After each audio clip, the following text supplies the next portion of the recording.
sapagkat ang totoo, nagsimula ng maghari ang Diyos sa puso ng mga nananalig sa Kanya. Yan mga kapatid, simula pa ng ipakilala ni Father Lahi, ang bugtong at buhay na Diyos sa mga Diyos ay tumira na siya sa ating mga puso. Ang hindi titira ng bugtong at buhay na Diyos sa mga Diyos ng Espiritu ay yung hindi tumanggap sa Kanya. Pero tayo mga kapatid, asahan natin na simula pa ng ipakilala ni Father Lai ay tinanggap na natin siya at tumahanas sa ating puso.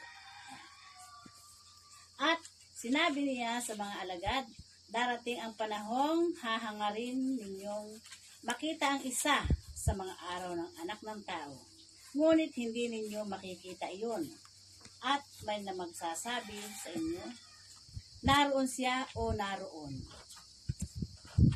Huwag kayong pupunta upang siya'y hanapin sapagkat pagsapit ng takdang araw ang anak ng tao ay darating na parang kidlat. Ngunit kailangan muna magbata ng hirap, ng maraming hirap at itakwil ng mga tao sa ngayon. Ang pagparito ng anak ng tao ay matutulad sa kapanahonan ni Noe. Ayan, sa kapanahonan ni Noe. Noong ang mga tao'y nagsisikain at nagsisiinom, nag-aasawa, hanggang sa araw na sumakay si Noe sa daong. Dumating ang baha at namatay silang lahat. Alam ganin niyo mga kapatid, sa aking pagkakaintindi dito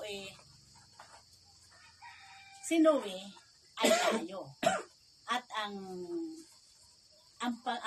pandemic ngayon, ang COVID na yan, ay yung mga tao noon na hindi nakakakilala sa bugtong at buhay ng Diyos na Diyos. Dahil tayo ay nagpapaalaala, tayo ay nagsisimba, tayo ay nagsasalta sa kanila ng tunay na Diyos na mga Diyos, Panginoon sa Kristo, pero parang walang anuman sa kanila. Kaya, nung si Noe ay nagsasalita din, tinatanong ng mga tao, bakit ka nagawa ng daong ay diyan pa sa tuktok ng bundok? Pinagtatawanan si Noe. Ngayon tayo mga kapatid, pinagtatawanan din. Sa ating isang ito, pagsimba natin, pinagtatawanan din tayo. Dahil tayo walang pastor, walang pare. Hindi ka tayo pinagtatawanan. Pero ito, hindi nila alam na ito ay paalaala natin dahil galing sa bugtong at buhay na Diyos ng mga Diyos na ipinadala si Father Lahi para ipaalam na may tunay at nag-isang bugtong at buhay na Diyos ng mga Diyos. Pero walang tumanggap sa Panginoon sa Kristo. Hindi kay kinkuan nga irin. Bakit daw ang pastor daw ay babae? Ay hindi natin masisisi. Ba't sa kanila may pastora? Na sila ay salta na ngayon. Pero hindi masasabi ng hindi dapat tayo mahiyak na tayo ay mga babae. Dahil kilala natin ang Diyos ng mga Diyos. Sa kanila ngayon may mga lalaki, pero nagawa din sila pa ng kaiba. Wala akong tinutukoy mga kapatid. Pero mapapansin ninyo na Kung sa kuwan ay maganda ang bukang bibig sa loob ng simbahan. Pero paglabas ng simbahan, nakikita mo na iba naman ang kinikilos. Hindi tayo dapat nahiyak na tayo ay walang pastor at walang pari at walang pinakamatanda. Hindi na naan sa mga kamag-anak na naang kayo tulad po kayo. Pag maganda na ang iyong pinto, naalis na. Sa atin naman maganda. Ay sa kanila, alis na. Ayaw marinig ba kayang yung patutuo na gayon-gayon? Labag na labag sa kuwan. Ay, ayaw Walang mapakinggan. ano sa kanila. Ay, di ka rin tahimik ng gayon. Tatahimik ka, nilayasan. Ayaw naman. Hindi nga sinasabi natin, pinapalalahanan natin, babala natin sa kanila. Ay, ano nangyayari ngayon? Yun ang mahalaga, may babala tayo, may salita tayo, kaysa sa wala. Ay, ulitin ko na naman.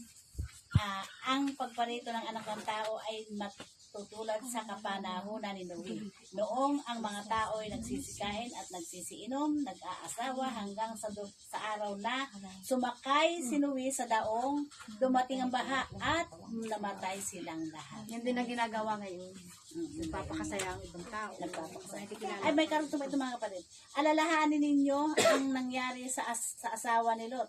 Ang sinumang magsikap na iligtas ang kanyang buhay ay mawawala nito. Ngunit ang sinumang mawala ng kanyang buhay ay siyang makapagliligtas nito. Pero hindi ko masyadong maunawaan. Ano yun ulit?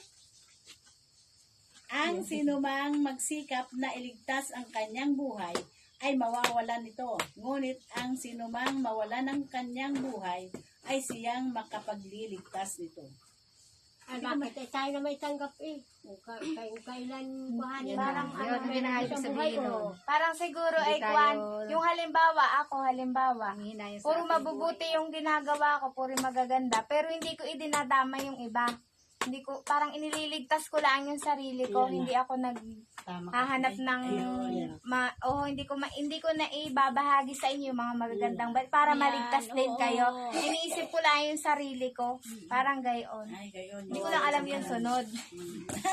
Kapalik ka rin. Ay, atin na ipasyon. Ito naman susunod ko sa talatang 34. Kasi nga sabi nga, Sinasabi ko sa inyo, may dalawang lalaking natutulog sa isang higaan sa gabing iyon. Kukunin ang isa at iiwanan ang isa.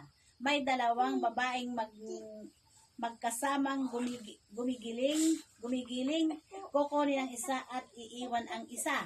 May dalawang lalaking gumagawa sa bukid, kukunin ang isa at iiwanan ang isa. Saan po Panginoon, tanong ng kanyang mga alagad?